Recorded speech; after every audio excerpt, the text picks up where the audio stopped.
D'accord. Donc bonsoir à toutes et à tous, bonsoir au public présent dans la salle du conseil et bonsoir au public qui nous suit à distance. Donc la séance du conseil municipal du 6 octobre est ouverte.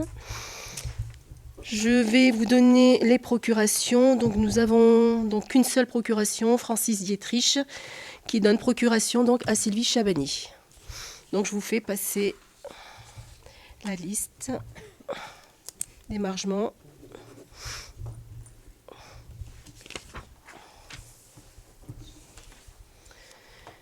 Donc nous allons désigner le secrétaire de séance. Donc ça sera Laetitia Chaumont. Et nous allons passer au premier point à l'ordre du jour, qui est l'approbation du procès-verbal de la séance précédente. Donc je mets aux voix qui est contre, qui s'abstient. Pas d'abstention et pas de contre. Donc le point suivant concerne un point RH. Donc à compter du 1er janvier 2026, les collectivités territoriales devront obligatoirement proposer à leurs salariés une participation au financement d'une mutuelle santé. Donc il y a deux possibilités. Soit la collectivité conventionne avec une mutuelle.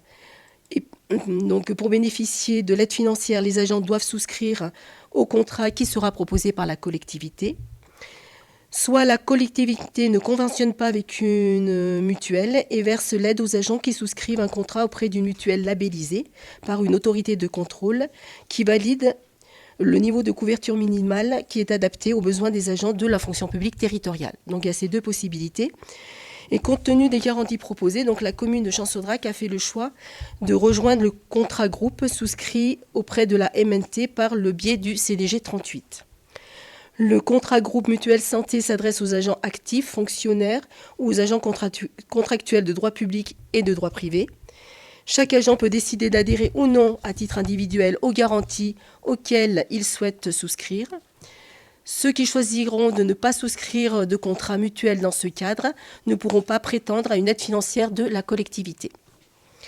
Donc, il est proposé au Conseil, vu la convention de participation signée entre le CDG 38 et la MNT, vu l'avis du comité social territorial en date du 16 septembre 2025, il est proposé d'adhérer à la convention de participation pour le risque santé conclue entre le centre de gestion de l'Isère et la MNT à compter du 1er janvier 2026 et d'autoriser le maire ou toute adjoint habilité à signer la convention ainsi que tous les actes qui en découlent. Il est proposé de fixer la participation financière à 15 € par agent et par mois. Cette participation sera versée aux fonctionnaires titulaires et stagiaires, ainsi qu'aux agents contractuels de droit public et de droit privé, qui adhéreront au contrat attaché à la convention. Donc, il est également proposé d'inscrire au budget primitif de 2026 les crédits nécessaires au versement de la participation financière aux agents. Donc, est-ce qu'il y a des questions concernant la protection sociale complémentaire santé ? Donc, je mets aux voix. Qui est contre ? Qui s'abstient ? Donc, pas d'abstention et pas de contre. Le point suivant concerne le rapport annuel du représentant mandataire de la SPL ALEC. Et je laisse Didier Sanchez vous présenter le rapport. Messieurs, dames, bonjour. Bonsoir. Comme toutes les années, je dois vous présenter le rapport. Comme toutes les années, c'est un document qui est très rébarbatif, que tous les collègues du Conseil ont eu en main. Si vous avez des questions dessus, je me propose de vous y répondre. Je veux juste du gros point parce que tout est tout est lancé, tout roule normalement, sauf que donc on parle du rapport 2024. En 2024, il y a l'État qui s'est désengagé très fortement au niveau du climat et de l'énergie et qui a baissé les subventions de 60%. Donc soit c'est 1,5 milliard de subventions en moins. Ce qui a eu pour effet à l'ALEC d'avoir dans le début du deuxième une baisse sur l'individuel.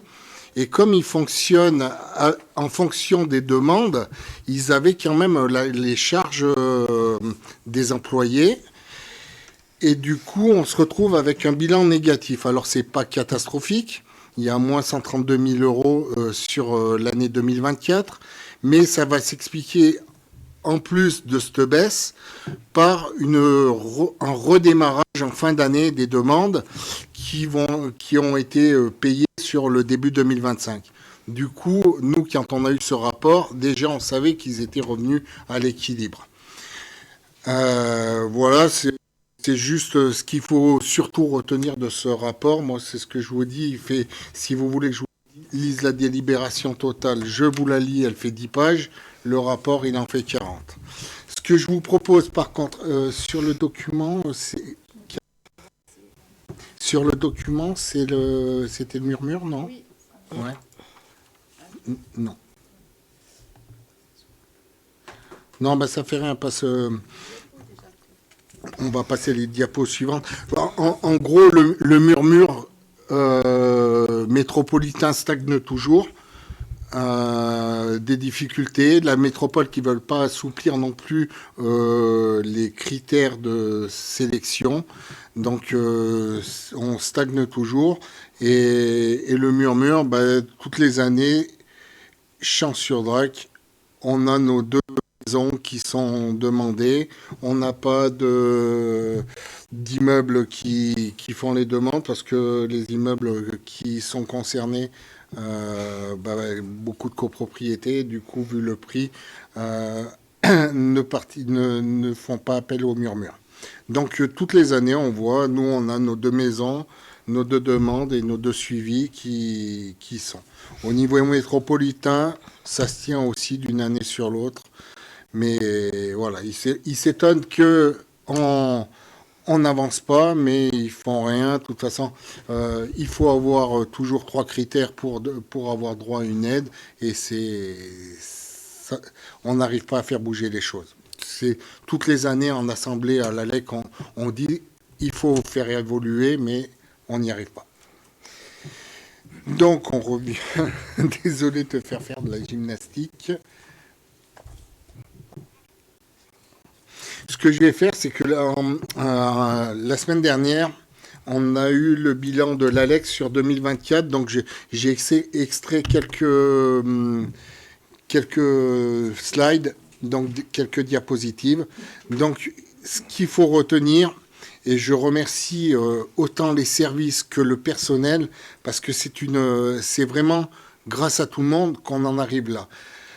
Donc on a réussi encore par rapport à l'année d'avant, par rapport à la moyenne des 3 années précédentes, à faire 22% d'économie dans les consommations. D'accord ? Donc là, on parle de consommation brute. Donc on ne parle pas corrigé en fonction du climat, savoir que le climat 2024 et 2023 était sensiblement le même, qu'il a été même un petit peu plus doux en 2024 qu'en 2023, mais à peine. Donc, si on prend les données corrigées par le climat, on serait à moins 19%. Donc ça, les moins 19%, c'est les vraies économies que la commune a fait grâce à ses investissements, grâce au travail que les employés, que tout le monde a subi, parce qu'on a réduit les chauffages, on a demandé des efforts à tout le monde, et ça, il faut leur tirer un coup de chapeau, parce que c'est grâce à tout le monde qu'on en est là. Donc on voit que malgré les moins 22%, on n'est qu'à moins 3% sur notre facture totale.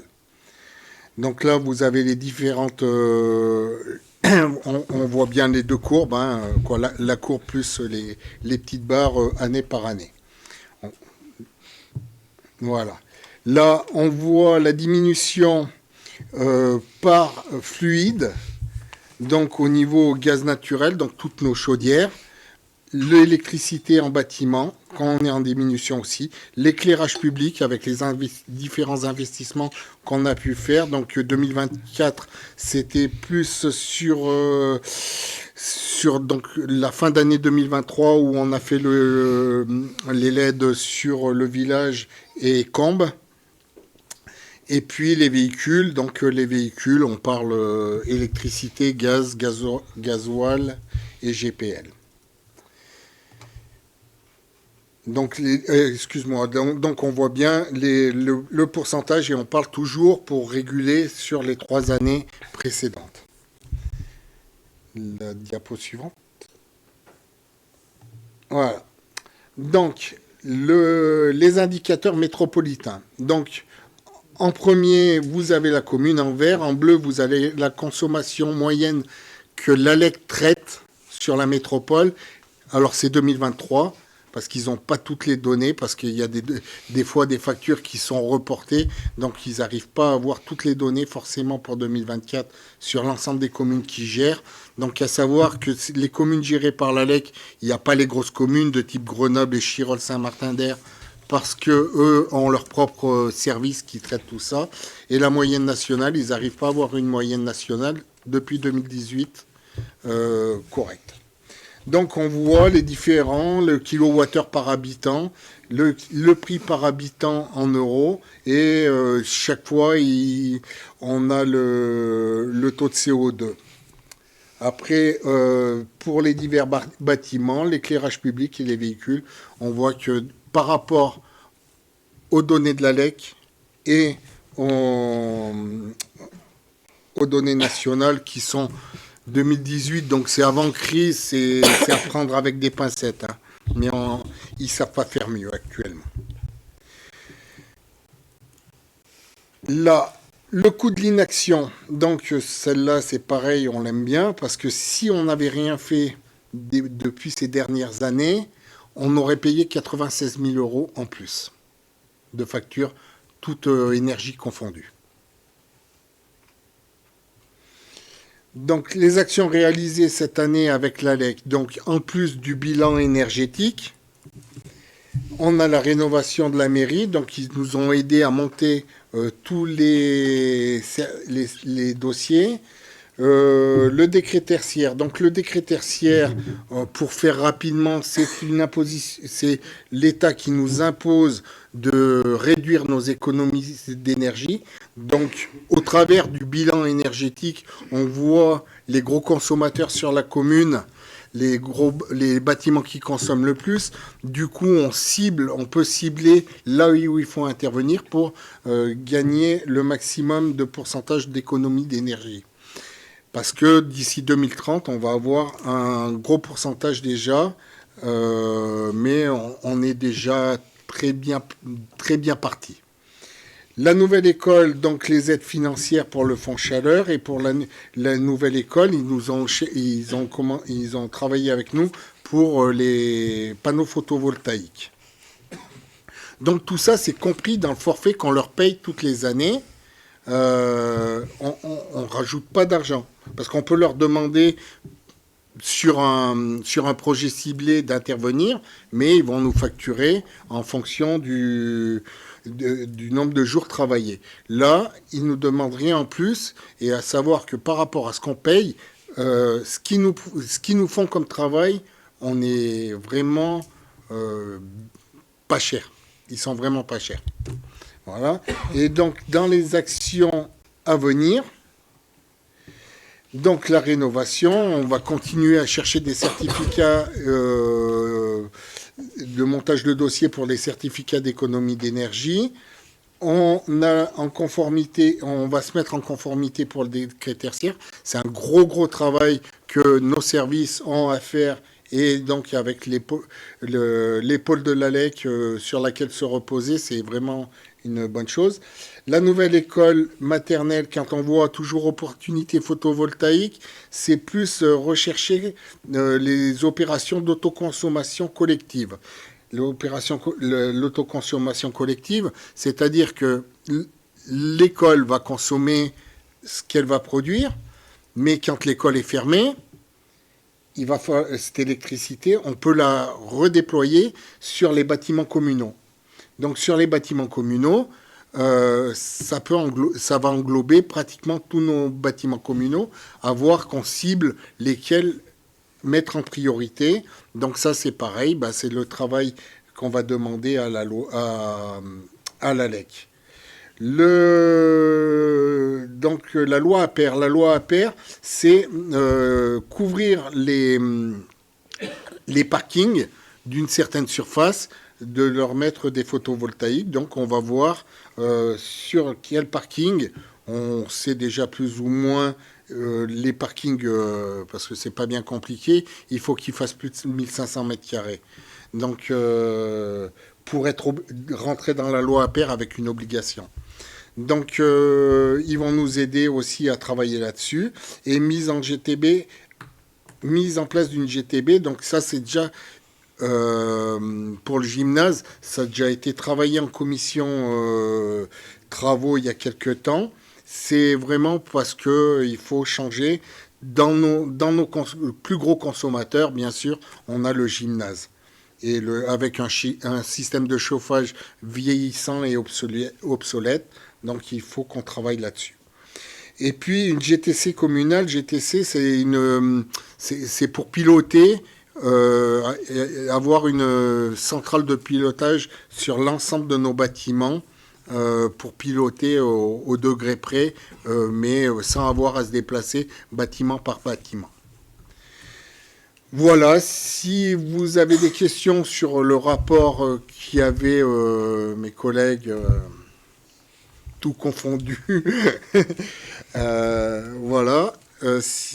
Donc le bilan énergie, vous l'aurez, donc le compte rendu, j'aurais espéré qu'on passe en BM ce soir, mais ça n'a pas été possible. Qu'on va le passer en BM la semaine prochaine et vous l'aurez la semaine d'après. Si vous avez des questions à ce moment-là, vous aurez le bilan complet qu'on a présenté à la commission, que Fabrice était là.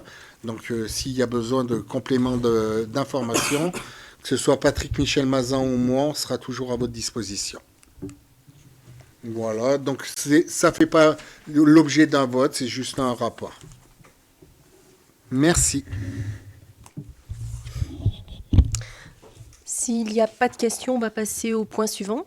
Donc le point suivant concerne l'approbation de la convention ad hoc de mise en disposition réciproque de moyens relatifs au plan intercommunal de sauvegarde, le PIX. Et je laisse Gabi Vittinger vous le présenter. Bonsoir à tous et à toutes. Donc la convention de mise à disposition réciproque des moyens relatifs au plan intercommunal de sauvegarde. Le PIX est un outil de gestion de crise intercommunale structurant la solidarité entre les communes de la métropole.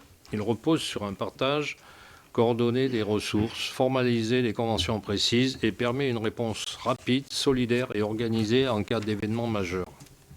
Le contexte. Il s'appuie sur la loi Matra du 25 novembre 2021 qui renforce la sécurité civile et valorise le rôle des sapeurs-pompiers. Le CGCT, le Code civil et le Code de sécurité intérieure, le décret du 20 juin 2022 sur les plans communaux et intercommunaux de sauvegarde. Le plan intercommunal de sauvegarde a été approuvé par Grenoble Métropole le 4 juillet 2025 et arrêté par les 49 communes de la métropole. Son objectif, c'est d'assurer la continuité et le rétablissement des compétences métropolitaines en cas de crise, organiser la solidarité intercommunale entre les communes du territoire. Son fonctionnement, le PIX vise à coordonner l'entraide entre communes lors de crises majeures, en mobilisant les moyens humains, matériels ou immobiliers. Un recensement des ressources disponibles est effectué à l'échelle intercommunale. Une convention ad hoc formalise les modalités de mise à disposition entre la métropole et les communes ou entre les communes elles-mêmes. Le point clé de la convention, elle encadre les modalités de mobilisation et de coordination des moyens lors d'une crise. Elle prend en compte les éléments spécifiques, durée déterminée des mises à disposition, nécessité de réactivité, transfert des responsabilités, solidarité donc sans contrepartie financière pour des mises à disposition inférieures à 4 jours. Une grille tarifaire est prévue pour les situations excédant cette durée. il est proposé au Conseil d'approuver la convention de mise à disposition ad hoc du PIX, d'approuver la grille tarifaire de Grenoble Métropole relative aux coûts unitaires de fonctionnement et d'autoriser le maire ou tout adjoint habilité à la délégation à signer cette convention avec Grenoble Métropole et les communes membres de la métropole. Voilà. Donc si vous avez des questions, en gros, c'est la métropole, c'est elle qui entretient les voiries. Donc jusqu'à maintenant, quand il y arrivait quelque chose sur la commune, on déclenchait le PCS, on prévenait la préfecture et ensuite on gérait l'événement. Aujourd'hui, il va falloir prévenir la préfecture toujours, mais aussi Grenoble Métropole, de manière à ce qu'ils se mettent eux aussi en état, qui se mobilisent en état d'alerte, de manière à répondre aux besoins qu'éventuellement la commune sinistrée demandera. Donc ils ont un inventaire du matériel et des possibilités qui sont dans chaque commune. Et à partir de là, ils pourront envoyer des moyens venant d'autres communes pour aider la commune sinistrée. En gros, c'est ça. Et c'est la loi Matras qui a mis ça en place en 2021. Donc c'est parti de là. Donc maintenant, toutes les communes de Grenoble Métropole doivent prendre cette délibération. Si vous avez des questions. Il n'y a pas de questions. Donc on va soumettre au vote. Qui est contre? Qui s'abstient? Donc il n'y a pas de contre et pas d'abstention. Alors je fais une petite remarque. Il y a eu une panne de réseau, comme d'hab, une fois de plus. Donc c'est enregistré, mais par contre c'est pas diffusé sur Facebook. Il y a eu une coupure sur la liaison. Alors je ne sais pas où, par là. Et donc ça ne marche pas. Donc, mais c'est enregistré, enfin ça enregistre normalement, on aura l'enregistrement au cas où, et on pourra la mettre sur YouTube, je crois, on peut le faire, je ne sais pas, on va voir. Parce que l'enregistrement, lui, il tourne. Voilà, je suis désolé, une fois de plus, la technique nous fait défaut. Merci. Donc le prochain point concerne la demande de subvention pour la rénovation de la moquette du terrain de football synthétique, et je laisse Thierry Procassi vous le présenter. Merci. Bonsoir à toutes et tous. Donc, le contexte, vous le connaissez pour la plupart. Donc, la moquette du terrain de football synthétique est en très mauvais état et va nécessiter d'être rénovée ou remplacée à court terme. Ce type de travaux est susceptible de bénéficier, bien sûr, de subventions. Dans un souci de bonne gestion et afin de faciliter la prise de décision concernant la programmation des futurs travaux, il est proposé de solliciter dès maintenant les financeurs pour connaître le montant de l'autofinancement final à prévoir. Donc plusieurs devis ont été demandés. Le coût des travaux à entreprendre s'élèverait à 652 527 € hors taxe, soit 783 032 € 40 centimes. Donc, nos services ayant identifié plusieurs financeurs potentiels, le plan de financement pourrait s'établir comme suit. Donc, c'est toujours une base par rapport au coût hors taxe. Donc, il y a un pourcentage pour chaque financeur, maximum qu'ils peuvent nous donner. Donc, les dépenses, on part sur les dépenses de 652 527 € hors taxe. Les recettes issues des subventions. Donc, on estime qu'on pourrait avoir 74% au maximum. Donc, ça s'élèverait à 484 000. Si on rentre dans le détail, l'Agence nationale du sport, 130 000 €. Le département, 139 000 €. J'en souris un peu. La Fédération française de football amateur, 15 000 €. Grenoble-Alpes Métropole, 100 000 €. La région, 100 000 €, qui porterait un autofinancement de 26% pour la commune, avec un coût à 168 527 € hors taxe. Il est proposé donc au Conseil de valider le plan de financement du projet et de solliciter une subvention auprès des partenaires annoncés et énoncés surtout. Voilà, vous avez des questions?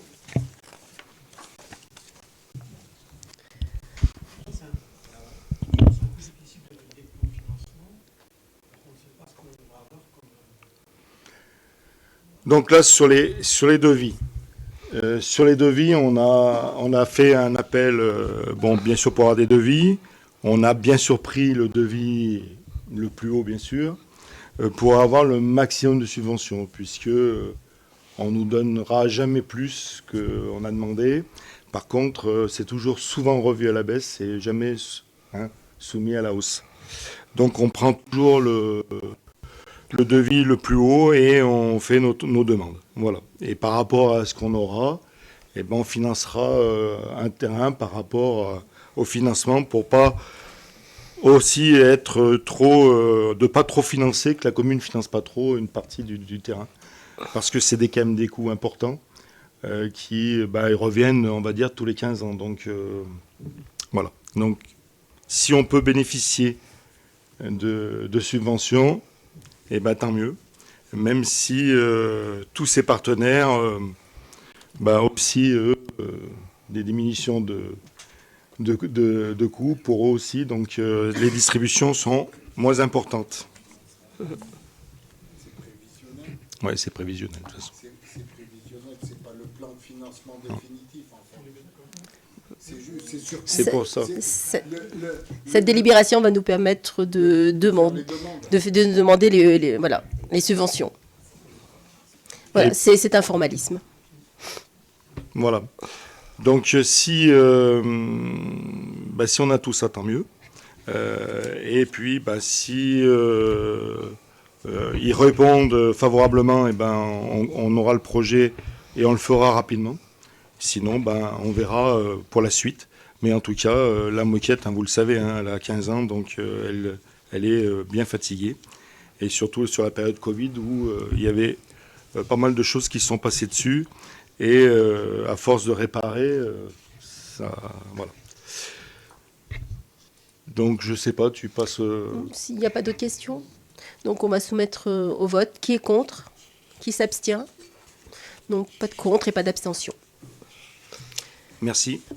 Donc le point suivant concerne le foncier, donc acquisition d'une parcelle dans la zone centrale. Et je laisse Didier Sanchez vous présenter. Donc, pour cette délibération, on a été contacté par les consorts Jiménez qui ont une parcelle de 735 mètres dans la zone centrale, donc la parcelle numéro AE 162 pour une surface de 735 mètres carrés. La commune leur a proposé donc un prix de 20 € du mètre carré après avoir consulté les domaines. Donc, ils ont accepté. Donc, on l'a passé en commission urbanisme le mois dernier. Donc, si on peut, on a le plan. Voilà. Pour vous situer de la zone centrale, donc là où il y a le champ, le C de champ, c'est la nouvelle école maternelle, le parking qui est devant. Et là, on a 2 zones communales et en violet, on a la parcelle qui nous est proposée, qui est incluse avec une autre parcelle communale à droite. En achetant cette parcelle, on passe de 49% et des brouettes à 51,5%. Donc en sachant que cette zone, c'est une réserve foncière de la mairie, où d'aussi loin que je me souvienne, on a acheté dès qu'on nous proposait ces parcelles pour avoir cette réserve foncière et maîtriser cette réserve foncière surtout. Donc dans cette optique-là, on a proposé l'achat à la commission urbanisme qui l'a validé, le BM l'a validé, donc on vous demande ce soir de valider l'acquisition de cette parcelle de 735 mètres carrés pour 14 200 €. Donc tu peux mettre aux voix. Est-ce qu'il y a des questions par rapport à l'acquisition de cette parcelle? Oui, si vous avez des questions, excusez-moi, j'aurais dû... Voilà. Merci. Pas de questions, donc je soumets au vote. Qui est contre? Qui s'abstient? Donc 4 abstentions. Donc le point suivant concerne la base adresse locale, dénomination du lotissement Le Cerf. Et je laisse Richard Médavy vous le présenter. Le contexte. Le conseil municipal a délibéré le 1er septembre dernier sur la dénomination des voies de la commune dans le cadre de la révision de la base adresse locale. À cette occasion, il a été proposé par erreur de ma part de retenir Le Cerf comme dénomination pour le lotissement du Cerf, alors que, sur recommandation des services du cadastre, le groupe de travail avait proposé de conserver la dénomination actuelle, lotissement du Cerf. Il est donc proposé au Conseil d'adopter la dénomination lotissement du Cerf pour le secteur du Cerf. Voilà. Y a-t-il des questions? Donc on va soumettre au vote s'il n'y a pas de questions. Donc qui est contre? Qui s'abstient? Donc pas de contre et pas d'abstention. Le point suivant concerne la dénomination de l'école maternelle. Donc l'article L421-24 du Code de l'éducation prévoit que la dénomination ou le changement de dénomination des établissements publics locaux d'enseignement est de la compétence de la collectivité territoriale de rattachement. Donc la dénomination de la nouvelle école maternelle relève donc de la seule compétence du conseil municipal qui devra acter le nom retenu par délibération. Donc, considérant le souhait des élus de mettre en valeur à travers le nom de la nouvelle école maternelle réalisée en bois-paille l'environnement local, considérant la consultation organisée auprès des élèves des écoles élémentaires de la commune, donc il est proposé au conseil de nommer la nouvelle école maternelle Les Citelles, les citelles étant un oiseau endémique de l'espace naturel sensible de Combes.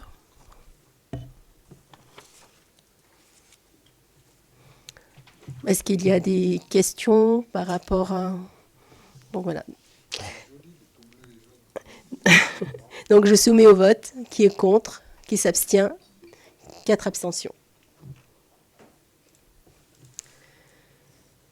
Nous allons passer donc aux questions orales, puisqu'on a terminé les points à l'ordre du jour. Donc, je vous laisse poser vos questions et puis on vous donnera les réponses.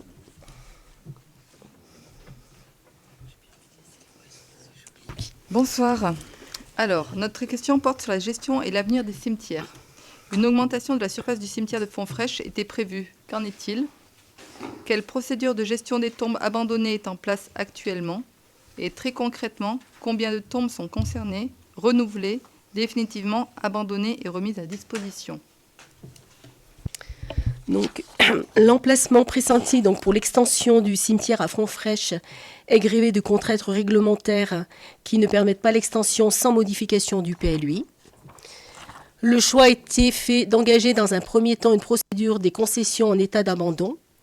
Les 20 concessions présentant le plus de risques pour la sécurité sont concernées par cette première phase. Une trentaine d'autres pourraient faire l'objet de la même procédure dans les prochaines années. Cette procédure est très longue et réglementée, donc constat, procès-verbaux et affichage à plusieurs mois d'intervalle. La durée est d'environ 2 ans à partir du premier constat. La fin de la procédure actuelle est prévue en décembre 2026. En 2027, il faudra prévoir l'enlèvement des pierres tombales, stèles, entourages, puis les exhumations avec mise en reliquaire et dépôt dans l'ossuaire. Donc pour un coût estimé d'environ de 1 400 € par concession.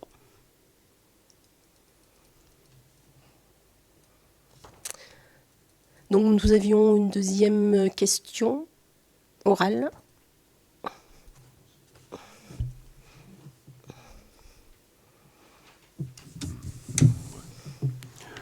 Une annonce est en ligne depuis le 29 septembre sur le site de la mairie pour la vente d'une cave au Landy. Pourquoi une annonce pour la vente des terrains de la route de Saint-Georges qui ont fait l'objet d'une désaffection et d'un déclassement lors du conseil du 1er septembre dernier n'est-elle pas également publiée ? Donc, concernant l'annonce, la vente est en cours. Donc, l'annonce concernant la vente est en cours de rédaction. Excusez-moi. Il s'agit de définir le prix de mise en vente ainsi que les critères de priorisation des dossiers au cas où plusieurs offres seraient déposées. Donc, tout est en cours actuellement.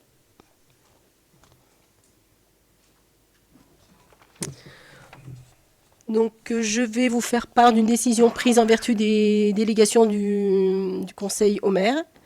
Donc, mise à disposition d'un local au 6C au sein de l'école maternelle Les Citelles pour l'accueil des assistantes maternelles. Donc, c'est le local RPE qui se trouve dans la nouvelle école maternelle.